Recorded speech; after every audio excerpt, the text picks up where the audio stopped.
நாமத்துக்கு மகிமை உண்டாவதாக. நாம் தொடர்ந்து வேதத்துல இயேசு கிறிஸ்துவின் ஓமையை குறித்து நாம் தியானித்து வருகிறோம். அந்த ஓமையை ஆண்டவர் அநேக வார்த்தைகளை ஓமையாக கற்று பேசுகிறார். அநேக செய்திகளை அவர் ஓமையாக தருகிறார். வேதத்துல 3ல ஒரு பகுதி ஓமையாகவே கற்று பேசுகிறார். எழுதப்பட்டிருக்கு 3 பாகத்துல ஒரு பாகம் எல்லாமே ஓமை பற்றி எழுதப்பட்டிருக்கிறது. ஆண்டவர் அவ்வளவு முக்கியத்துவமாக வார்த்தைகளை எடுத்துக்காட்டோட மக்களுக்கு பேசுகிறார். ஏன்னா மனதில புரிய வேண்டும், மறக்கக்கூடாது என்பதற்காகத்தான். நாமளும் தேவனுடைய வார்த்தையை மறக்கக்கூடாது. ஹல்லேலூயா. ஒவ்வொரு நாளும் அந்த வார்த்தைகள் நம்முடைய உள்ளத்துல ஓடிக்கொண்டிருக்க வேண்டும். எண்ணம் நமக்கு ஒவ்வொரு நாளும் கர்த்தருடைய எண்ணமா நமக்கு இருக்க வேண்டும். வேதத்துல இயேசு கிறிஸ்துவின் அநேக வார்த்தைகள் பரலோக ராஜ்யம் குறித்து இருக்குது. ஹல்லேலூயா. எல்லாமே எதை குறித்து இருக்குது? பரலோக ராஜ்யம். புதிய ஏற்பாடுல இயேசு கிறிஸ்து பூமிக்கு வந்து அவர் பரலோக ராஜ்யத்துடைய வெளிப்பாடுகளை கற்று காட்டினார். பழைய ஏற்பாடு காலத்தை பார்க்கிறோம், ஆண்டவர் துதிக்கிறோம், ஆராதிக்கிறோம், ஆண்டவர் கைவிடவில்லை, ஆண்டவர் இரக்கமுள்ளவராயிருக்கிறார், ஆண்டவர் தயவுள்ளவராயிருக்கிறார், எல்லாம் பல ஏற்பாட்டை நாங்கள் பார்க்கிறோம். ஆனா புதிய ஏற்பாட்டு காலத்துல அவர் அதிசயங்கள் அற்புதம் செய்கிறார். அதற்கு மேலாக அநேக வார்த்தைகள், அநேக செய்திகள் எதை குறித்து இருக்குதுன்னு சொன்னால் பரலோக ராஜ்யத்தை குறித்து. ஹல்லேலூயா. இந்த பரலோக ராஜ்யத்துக்கு நீயும் நானும் அடைய வேண்டும். அதுதான் ஆண்டவர் விருப்பமாக இருக்கிறது. நம்முடைய முடிவு எங்க இருக்கிறது? கடைசியில பரலோக ராஜ்யம், நிரந்தரமான பரலோக ராஜ்யம். அதுக்காக தான் நாம் தேவனை துதிக்கிறோம், தேவனை ஆராதிக்கிறோம், தேவனை போற்றுகிறோம். இன்னைக்கு சில பேர் பல ஆசீர்வாதத்துக்காக நாம் துதிக்கிறோம், ஆராதிக்கிறோம். அது அல்ல, பரலோக ராஜ்யத்தை பெற்றுக்கொள்ள வேண்டும். ஹல்லேலூயா. அதுதான் நாம் விரும்புகிறோம். எடுத்து வாசிக்கலாம். மத்தேயு எழுதின சுவிசேஷ புத்தகம் 18ஆம் அதிகாரம் 2ஆம் வசனம். இயேசு ஒரு பிள்ளையை தம்மிடத்தில் அழைத்து அதை அவர்கள் நடுவே நிறுத்தி, நீங்கள் மனம் திரும்பி பிள்ளைகளை போல ஆகாவிட்டால் பரலோக ராஜ்யத்தில் பிரவேசிக்க மாட்டீர்கள் என்று மெய்யாகவே உங்களுக்கு சொல்லுகிறேன். ஆண்டவர் பல ஓமைகளை சொல்லினாலும் இங்கு ஒரு பிராக்டிகலாவே ஒரு குழந்தைய கூப்பிட்டு நிற்க வைக்க சொல்கிறார். நீங்கள் மனம் திரும்பி இந்த பிள்ளையை போல மாறாவிட்டால் பரலோக ராஜ்யத்தில் பிரவேசிக்க. இன்னைக்கு நம்ம வாழ்க்கையில நம்மை போல வாழ்கிறோம். ஆனால் ஆண்டவர் நம்மை போல ஒரு மனிதனை போல வாழ்க்கை பார்த்து குழந்தையை போல வாழ்க்கை. நீ நாம் எப்படி வாழ வேண்டுமா? குழந்தையோட குணாதிசயங்கள், குழந்தை இருக்கிறதா உள்ளங்கள், நம்முடைய செயல்களெல்லாம் எப்படி வேணாலும் மாறலாம். நம்முடைய வயதுக்கேற்ற செயல் நமக்கு இருக்க வேண்டும், வயதுக்கேற்ற உழைப்பு இருக்க வேண்டும், வயதுக்கேற்ற ஞானம் இருக்க வேண்டும். எல்லாம் இருந்தாலும் அந்த உள்ள மாற்றம் எப்படி இருக்க வேண்டும் என்றால் குழந்தையை போல இருக்க வேண்டும். குழந்தை எதை வேணாலும் நம்பும், எல்லாரையும் நேசிக்கும், எல்லா இடத்துலையும் பாசமா இருக்கும். அது ஒண்ணுமே தெரியாது, தவறு பற்றி ஒண்ணுமே தெரியாது. நம்ம குழந்தை கொஞ்சம் வளர்ந்துச்சுன்னா அப்போதான் குழந்தைக்கு எல்லாமே தெரியும். பொறாமை என்றால் என்ன, கோபங்கள் என்றால் என்ன, பாவம் என்றால் என்ன, எது நமக்கு தேவை, எல்லாமே இந்த வளர்ந்த பிற்பாடுதான் எல்லாத்துக்குமே வரும். இந்த சின்ன குழந்தைக்கு எதுவுமே கவலை இல்லை பாருங்க, நிம்மதியா தூங்கும். இன்னைக்கு நம்ம தூங்குறதுக்கே ரொம்ப யோசிக்கிறோம். அந்த கவலை, இந்த கவலை, இதை நான் பண்றது, அதை என்ன பண்றது. குழந்தைகள் வாழ்க்கை எப்படி இருக்குது என்று ஆண்டவர் நமக்கு எடுத்துக்காட்டா காட்டாது. இந்த குழந்தையை போல மாற வேண்டும். இன்னைக்கு நீயும் நானும் அந்த குழந்தையை போல வாழ்கிற உள்ள நமக்கு இருக்க வேண்டும். பிறரை மன்னிக்கிற உள்ளங்கள் இருக்க வேண்டும். எதுவுமே பெரிதாக எடுத்துக் கொள்ளக்கூடாது, எதுவுமே பெரிதாக எடுத்துக் கொள்ளக்கூடாது. பிள்ளைகளை பெற்றோர் அடித்தாலும் மீண்டும் அந்த பிள்ளைகள் வந்து தன் தகப்பனை தாயை கட்டி பிடிக்கும், அரவணைத்துக் கொள்ளும். அதே ஒரு வாலிபான பிள்ளைகளை அடித்தீங்கன்னா என்ன பண்ணுவான்? நான் போய் செத்தவன் சொல்லி ஓடி போயிடுவான், வீட்டு விட்டு வந்துடுவான். சில பிள்ளைகள் ஒருவெல்லாம் கேட்டா என் வீட்டுல என் அடிச்சாங்க, வீடு விட்டு ஓடி வந்து எவ்வளவு பேர் சென்னை இருக்கிறாங்க, வீட்டுல சண்டை போட்டுட்டாங்க, அதனால நான் சென்னைக்கு வந்துட்டேன், செத்தாலும் அவன் முகத்தை பார்க்க மாட்டேன். குழந்தைகள் அப்படி அல்ல. இதைதான் நாம் பிள்ளைகளை அடித்தாலும், இதைதான் பிள்ளைகளை நாம் பேசினாலும் அடித்தாலும் பிள்ளைகள் மீண்டும் ஓடி வந்து கட்டிப்பிடிக்கிற அந்த குணங்கள் நம்முடைய வாழ்க்கையில் இருக்க வேண்டும். இதை மன்னிக்கிற குணங்கள் இருக்க வேண்டும். இயேசு கிறிஸ்து நம்முடைய வாழ்க்கையில என்னதான் சோதனை இருந்தாலும் அந்த சோதனை எல்லாம் தூக்கி போட்டு இயேசு நம்முடைய வாழ்க்கையில் போதுமானவராக இருக்கார் என்று அவரை நாம் கட்டிப்பிடித்தவர்களாக வாழ்க்கை மாற வேண்டும். ஹல்லேலூயா. ஆண்டவர் ஒருவரே நமக்கு எண்ணமா இருக்க வேண்டும். ஆண்டவர் ஒருவரே நமக்கு சிந்தையா இருக்க வேண்டும். ஆண்டு சொல்ற இந்த பிள்ளைகளை போல நீங்க மாறலனா பரலோகத்துக்கு போக முடியும். இன்னைக்கு நம்ம அந்த திருக்கதர்சியம் போல மாறணும் ஆசைப்படுறோம். இந்த ஊழியக்காரர் போல மாறணும் ஆசைப்படுறோம். இப்படியாக பாடல் பாடணும், எழுதணும், பாடல் எழுதணும்னு நினைக்கிறோம். இப்படியாக அதிசயங்கள் அற்புத செய்யணும்னு நினைக்கிறோம். ஆண்டவர் அதெல்லாம் சொல்லல, இந்த குழந்தைய போல மாற சொல்ற. ஹல்லேலூயா. நீ என்னதான் ஒரு பெரிய ஊழியக்காரர் இருக்கிற காட்டிலும் ஒரு குழந்தை போல இருப்பதாக. ஹல்லேலூயா. முதலாவதாக நான் குழந்தையுடைய உள்ளம் நமக்கு இருக்க வேண்டும். கல்லான இதயங்கள் இன்றைக்கு வயது ஆக ஆக நமக்கு கல்லான இதயம் மாறிவிடும். உலக மனிதர்களை பார்த்து, உலக சூழலை பார்த்து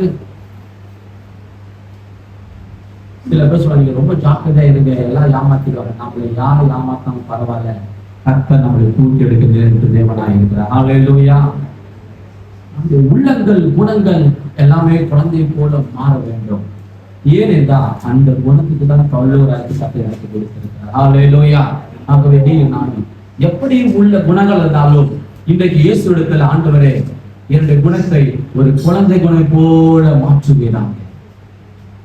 ஆண்டவர்கள் கேட்கும்போது நான் சொல்லுகிறேன், நிச்சயமாகவே ஆண்டவர் உனக்கும் எனக்கும் ஒரு குழந்தைய உள்ளத்தை கற்றுக் கொடுக்கிற உள்ள வளம் உள்ளவராக இருக்கிறார்.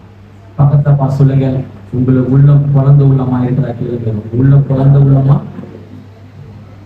எப்படி உள்ளமா இருந்தாலும் ஒரு குழந்தை உள்ளம் போல மாற ஆண்டவருக்கு கேட்போம். நிச்சயமா கற்றுக் கொடுக்கிறார். தொடர்ந்து அந்த வாசிக்க அப்படி வாசிங்க.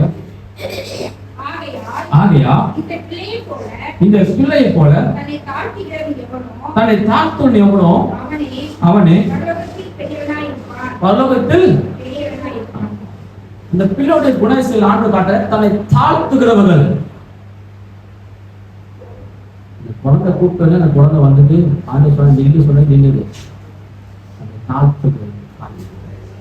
எல்லா இடத்துக்கும் முன்பதாக நீங்கள் தாழ்மையா இருங்கள், நிச்சயமாய் கர்த்தர் உங்களை உயர்த்துவார். ஹல்லேலூயா. எல்லா இடத்துக்கும் பொறுமையா இருங்க. தாழ்மை என்றால் நடக்கிறது பண்றது மாத்திரமல்ல, பேச்சிலும் தாழ்மை. ஹல்லேலூயா. பேச்சிலும் தாழ்மை. இன்னைக்கு எல்லாம் நடப்பாங்க, எல்லாம் செய்வாங்க, ஆனா பேச்சுல தாழ்மையே இருக்காங்க. தாழ்மை போல நடந்து கொள்வார்கள், தாழ்மை போல செய்வார்கள், ஆனா பேச்சுல பார்த்தீங்கன்னா தாழ்மையே இருக்காங்க. நான் சொல்றது குழந்தை போல இருங்க. குழந்தை குணம் என்னன்னா பேச்சுல தாழ்மை. ஹல்லேலூயா. என்றைக்கு அந்த குழந்தைக்கு பேச்சுல தாழ்மை இல்லாமல் போகிறதோ அன்றைக்கு அந்த குழந்தையுடைய குணாதிசயங்கள் மாறப்படுகிறது. என்றைக்கு ஒரு குழந்தைகள் தன் குழந்தை நிலைமையிலிருந்து மாறப்பட என்ற ஈஸியா கண்டுபிடிப்பா என்றால் பேச்சுல மாற்றம் வரும்போது அவர்கள் குழந்தை பருவத்திலிருந்து மாறுகிறார்கள். ஹல்லேலூயா. செயல்ல மாற்றங்கள் வரும். செயல்ல மாற்றம் எனக்கு தான் வேணும், கொஞ்ச நேரம் அளவு விட்டுடுங்க. ஆனா கொஞ்சம் குழந்தை வளர்ந்த பிறகு உறுதியாக அதிலே நிற்பது. கோபங்கள், அவங்க பேசிட்டாங்க, அவங்க என்னை திட்டாங்க, என்றைக்கு அந்த குழந்தைகள் மீது நம்ம இதை சொல்லுகிறதோ அவங்க என்னை திட்டாங்க, என்னை பேசிட்டாங்க, அன்றைக்கு அந்த குழந்தைகள் குணாதிசயங்கள் மாறிவிட்டது. அப்படி நீயும் நானும் என்றைக்குமே இந்த குணாதிசயங்கள் மாறக்கூடாது. ஹல்லேலூயா. குழந்தைகள் சொன்னாலும் மறந்துடும். எப்போ நினைப்பு வருகிறதோ அன்றைக்கு அந்த குழந்தையுடைய குணங்கள் மாறப்படுகிறது. என்று என்னைக்கு பிறருடைய பேச்சுகள், பிற காயங்களை நாம் மறக்காமல் இருக்கிறோம், அன்றைக்கு நாம் எப்படி ஆகிறோம்? குழந்தை குணத்திலிருந்து மாறப்படுகிறோம். எல்லாவற்றையும் மறைக்க வேண்டும். ஹல்லேலூயா. எல்லாவற்றையும் மறைக்க வேண்டும். குழந்தை எப்படி மறக்கிறதோ அப்படி நீயும் நானும் நமக்கு யார் என்ன செய்தாலும் நான் மறந்துட்டு ஜாக்கிரதை வாழ பழகும் போது நான் சொல்லுகிறேன், நிச்சயமா கர்த்தர் மாற்ற வழியுள்ளவராக இருக்கிறார். குழந்தையை போல தாழ்மை, குழந்தையை போல பொறுமை, குழந்தையை போல தாழ்மையான பேச்சு. ஹல்லேலூயா. நாட்டில வீட்டுக்கு சென்று பாருங்க, ஐயோ திடீர்னு வந்தாரு, பேசுகிறவர் திடீர்னு ரோட முழங்கால் போட்டாரு, அழுகுறாரு பேசும்போது.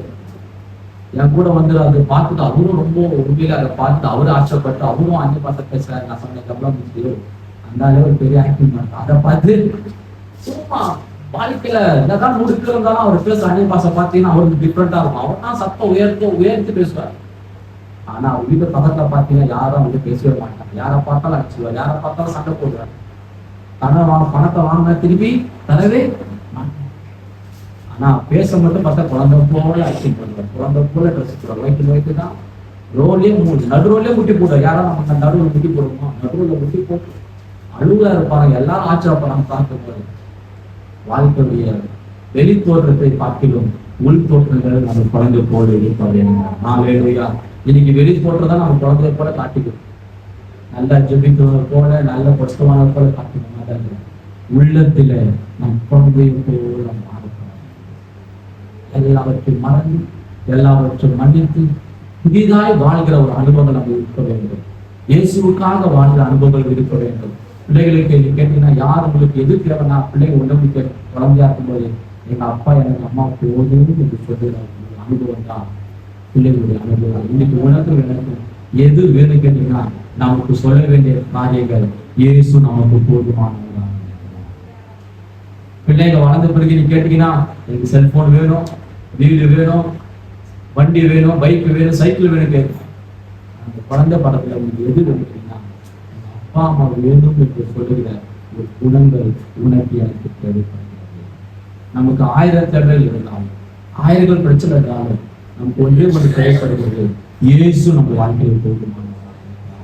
ஒவ்வொரு நாளும் ஆண்டவரிடத்துல ஒரு குழந்தையை போல, ஆண்டவரே நீர் எனக்கு போதுமானவர், நீர் எனக்கு போதுமானவராக இருக்கிறீங்க, நீர் எல்லாவற்றையும் பார்த்துக் கொள்வீங்க.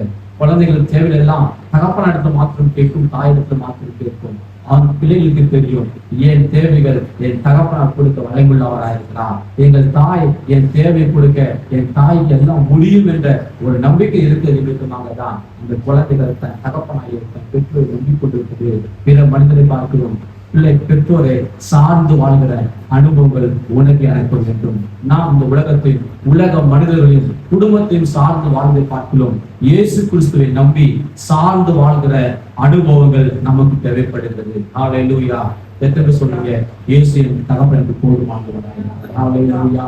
இயேசு தகப்பன் நமக்கு போதும். அந்த குழந்தை எல்லாம் சொல்றோம், எங்க அப்பா எனக்கு போதும், எங்க அம்மா எனக்கு போதும். இந்த தாயும் தகப்பனா இயேசு கிறிஸ்து நமக்கு இருக்கிறார். பக்கத்துல பா சொல்லுங்க, இயேசு எனக்கு போதுமானவராக இருக்கிறார். ஹல்லேலூயா. இயேசு எனக்கு போதுமானவராக.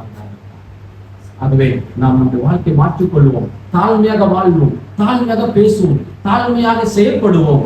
நிச்சயமா நான் சொல்லுகிறேன், பவுலராஜா யார் கூடனா இந்த குழந்தையை போல இருந்துதான். ஹல்லேலூயா. ஆண்டவர் பெரிய திருக்கதரிசியை பார்த்து முன்பதாக நிற்க வைத்து இந்த திருக்கதரிசி போல இருந்தாதான் பவுலராஜா போகணும் என்று ஆண்டவர் சொல்லல. ஒரு பெரிய ஊழியக்காரன் நிக்க வச்சு இந்த ஊழியக்காரனை போல நீங்க வாழ்ந்தாதான் அந்த ஊழியக்காரனை போல ஊழிய செஞ்சா பவுலராஜா போக சொல்லல. அவர் சிம்பிளா சொல்லிட்டாரு, ஒரு குழந்தை போல நீங்கள் மாறாவிட்டால் பரலோகராஜ்யத்தில் பிரவேசிக்க முடியாது. ஆகவே நாம் என்ன பரலோகராஜ்யத்துக்கு என்ன செய்யணும்னா, ரொம்ப பெரிதா ஒண்ணுமே செய்ய தேவையில்ல, பொறுமையா இருந்தாலே போதும், தாழ்மையா இருந்தாலே போதும். பரலோகராஜ்ய கர்த்தர் நமக்கு வழிவாசல் கத்து வைத்திருக்கிறார். பல மதங்கள்ல பல சடங்கெல்லாம் இருக்கு, பல மோட்சம் போகிறதுக்கு ஏதோ சடங்கெல்லா இருக்கு, மோட்சம் போகிறதுக்கு எல்லாம் இருக்கு. ஆனா உனக்கு எனக்கும் மோட்சம் போகிறதுக்கு ஒண்ணுமே இல்லை. ஆண்டு சொல்லிட்டாரு, இந்த குழந்தைய போல மாறிட்டா போதும். உனக்கு எனக்கும் பரலோக ராஜ்யத்துல ஆண்டவர் உனக்கு எனக்கும் ஒரு உறுதியா ஒரு இடத்தை கட்ட வைத்திருக்கிறார். அதுதான் சொல்றாங்க எல்லாம், இந்த குழந்தைக்கு நிச்சயமா பரலோக ராஜ்யத்துல இடம் குழந்தைல இறந்துட்டு உடனே குழந்தை நிச்சயமா பரலோகத்துக்கு இடம் இருக்கும். அந்த பிள்ளைகளுக்கு நான் சொல்றேன், குழந்தைய போல மாறாவிட்டா பரலோகத்தை போக முடியாது. குழந்தை பருவத்துல பார்க்கிறோம், சில பிள்ளைகள்லாம் இது சிறு வயதில் இறந்து விடுவாங்க, நிச்சயமாய் பரலோகத்தில் இருப்பாங்க. ஹல்லேலூயா. ஏன்னா குழந்தைய போல மாறினாலே பரலோகராஜ்யம்னா குழந்தைகளுக்கு நிச்சயமாய் பரலோகராஜ்யத்துல ஆண்ட ஒரு இடத்தை வைத்திருக்கிறார்.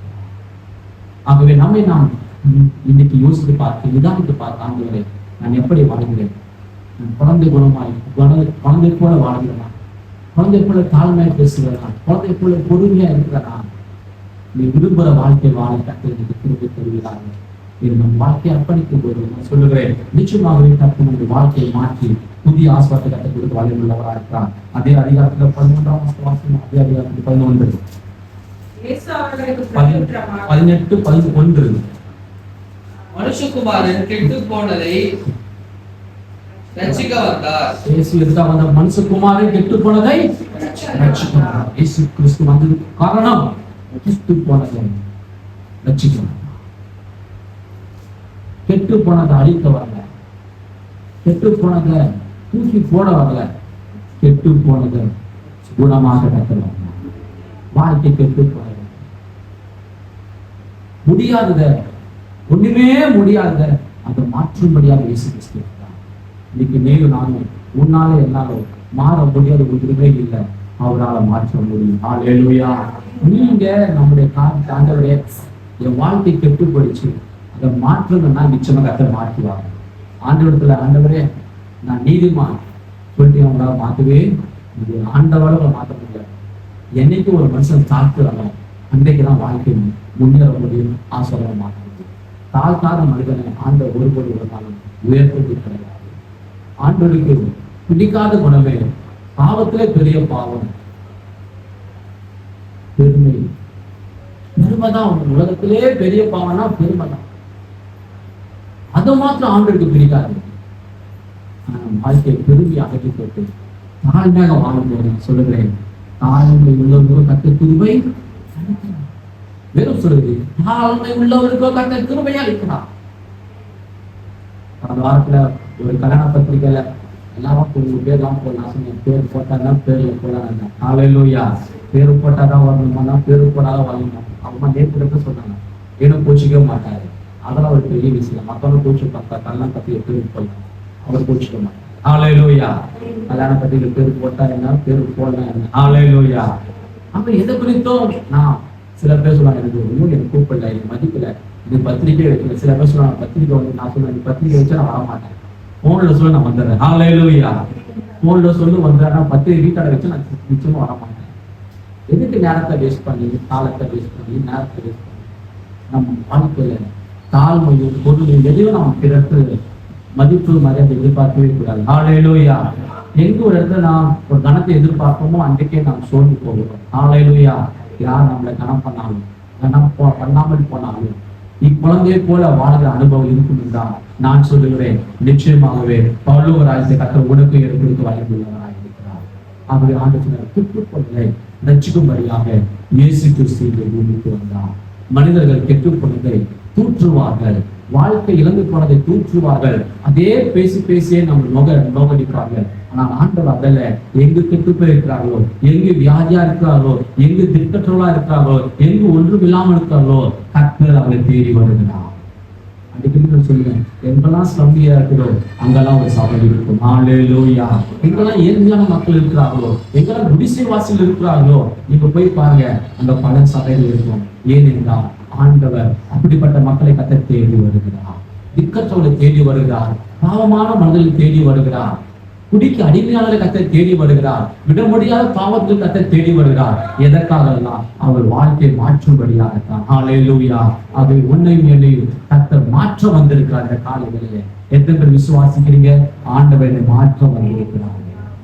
எப்படியாக மாற்ற வந்திருக்காருன்னா, குழந்தை போல குணை செய்த கர்த்தர் மாற்ற வந்திருக்கிறார்.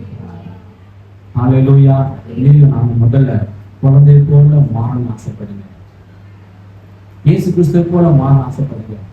அது போதும், மற்றதெல்லாம் கர்த்தர் பார்த்துக் கொள்வார். ஹல்லேலூயா. விளக்கான மாறதெல்லாம் அடுத்த விஷயம். முதல்ல இது குழந்தை போல ஆண்டு விரும்புகிறதுதான். முதல் படியே ஒரு குழந்தை தான். அதுக்கப்புறம் எல்லா விதமான காரியங்கள். அதுவே நம்ம வாழ்க்கையை அர்ப்பணிப்போம். ஆண்டவரே, குழந்தை போல குணத்தை எனக்கு தருகிறார். காயங்களை மறக்கிற ஒரு காரியங்களை கற்று தருகிறார்கள். பழையதெல்லாம் மறக்கிறது அனுபவங்களை தருகிறார்கள். குழந்தைகள் எல்லாவற்றும் மறந்துவிடும். இதுக்கு என்னதோ அதெல்லாம் ஞாபகம் இருக்கும். ஆனா நம்மளே கேட்டீங்கன்னா 5 வருஷத்துக்கு முன்ன நம்ம என்ன சொன்னாலும் நமக்கு தெரியும். இப்படி பேசிட்டாங்க. குழந்தை பருவத்தில் இருக்கிற ஞாபகம் நமக்கு எல்லாம் மறந்து போயிட்டு, குழந்தை வயசுல நம்மளுக்கு எல்லாம் என்ன பண்ணாங்க, 1 வயசுல 2 வயசுல என்ன பண்ண நமக்கு தெரியாது. ஆனா 5 வருஷத்துக்கு மேல யார் நமக்கு என்ன சொன்ன நமக்கு தெரியும். அதுதான் குழந்தை குணமும் மனித குணமும். குழந்தை குணம் நாம் இருக்கும் என்றால் யார் என்ன சொன்னாலும் மன்னிப்பு மறந்து எல்லா இடத்திலும் எங்கேயுமே நாம் கணத்தை எதிர்பார்க்க கூடாது. தாழ்மை மாற்றம் எதிர்பார்ப்போம். எந்த இடத்திலும் நம்முடைய பெயர் போல எதிர்பார்க்க கூடாது. தாழ்மை மாற்றம் எதிர்பார்ப்போம். நான் சொல்கிறேன், பூமியில ஏதாவது ஒரு பெரிய ஆளாக வாழ்ந்தது காட்டிலும் சிம்பிளா வாழ்ந்து பாருங்க. கர்த்தர் நம்மை பல்லுவராஜில் உயர்த்த உள்ளவராக இருக்கிறார். இருக்கு மனிதன் உலகம் முழுவதும் ஆதாயப்படுத்தினாலும் தன் ஜீவன் நஷ்டப்படுத்தினா அவனுக்கு லாபம். உலகத்துல என்னதான் வியாபாரம் செஞ்சாலும் என்னதான் வாழ்க்கை வாழ்ந்தாலும் கடைசியாக பழுக்காரை போகவில்லை. அந்த வாழ்க்கை கேள்விக்குறிகளும் என்று மறந்து போகாதீங்க. அதுவே நீங்கள் நானும் என்னதான் வாழ்க்கை வாழ்ந்தாலும் வல்லவராக மற்றும் பிரவேசிக்கிற நம் வாழ்க்கையை அர்ப்பணிப்போம். ஆண்டவரே, என் வாழ்க்கையை மாற்றுவீராக, என்னை பொறுப்பெடுத்துக் கொள்வீராக. இன்றைக்கு என்னை குழந்தை குணத்தை தருவீராக. எல்லாவற்றையும் மறந்து எல்லாவற்றையும் மன்னித்து உண்மை மாத்திர நம்பி உண்மை பார்த்து பற்றி பிடிக்கிற ஒரு அனுபவங்களை தருவீராக. எப்படி குழந்தை எனக்கு தாய் போதும், என் தகப்பன் போதும் என்கின்ற ஒரே ஒரு நோக்கம் இருக்கிறதோ, அப்படியே என் வாழ்க்கையில இயேசு நீர் என் வாழ்க்கையில போதுமானவராக இருக்கிறேன். நீங்க எனக்கு போதும், நிச்சயமா என்னை கைவிட மாட்டீர், என்னை வாழ வைப்பீர், என்னை உயர்த்துவீர் என்கின்ற ஒரு நம்பிக்கை எனக்கு தருவீராக. உனக்கும் எனக்கும் தகப்பன் இருக்கிறார். ஹல்லேலூயா. நீ குழந்தையா மாறிட்டீங்கன்னா அவர் என்னைக்குமே நமக்கு தகப்பன் தான். ஆனா எப்படி ஒரு குழந்தை தகப்பன் தாய் சார்ந்து இருக்குதோ அப்படி நீயும் நானும் சார்ந்து வாழ வேண்டும். எத்தனை சொல்றீங்க, நான் இயேசுவை மாத்திரம் சார்ந்து வாழ்கிறேன். ஹல்லேலூயா. இயேசுவை மாத்திரம் சார்ந்து வாழ விருப்பப்படுகிறேன். உன்னையுமே நீ நேசிக்க பொழுது இருக்கிறார் சொல்லிட்டு போறத ரட்சிக்க மனசுலாம் கெட்டு போனதை நான் தூக்கி எடுத்து போடணும். அந்த நாட்டு அதுக்காக நான் கெட்டு போனாலும் குணமாக்க இருந்தாலும் இன்றைக்கு எப்படி வாழ்ந்தாலும் தேவனால குடக்காது ஒன்றுமே கிடையாது. தேவனால எல்லாமே போடும். அந்த கால வேலையில் அந்த வேலை எனக்கு தாழ்மை தருவீராக என்று கேட்கும்போது, பொறுமை தருவீராக என்று கேட்போம் என்றால், குழந்தை போல மாற எனக்கு கிருபை தருவீராகப்பா, என் வாழ்க்கை குழந்தை போல மாறட்டும். யாரும் நம்மளை எதை வேணா சொல்லலாம். இவன் ஒரு பைத்தியக்காரன் என்ன சொன்னாலும் மனசை வச்சுக்க மாட்டேன். கவலைப்படாதீங்க, குழந்தை போல மாற வேண்டும். ஹல்லேலூயா. குழந்தை குணாதிசயங்கள் நமக்கு இருக்க வேண்டும். சில பேர் சொல்லுவாங்க ஈஸியா ஏமாத்தலாம். கவலைப்படாதீங்க, குழந்தைய போல மாற வேண்டும். ஆண்டு விரும்புகிற காரியம் அதுதான், குழந்தைய போல மாற வேண்டும்.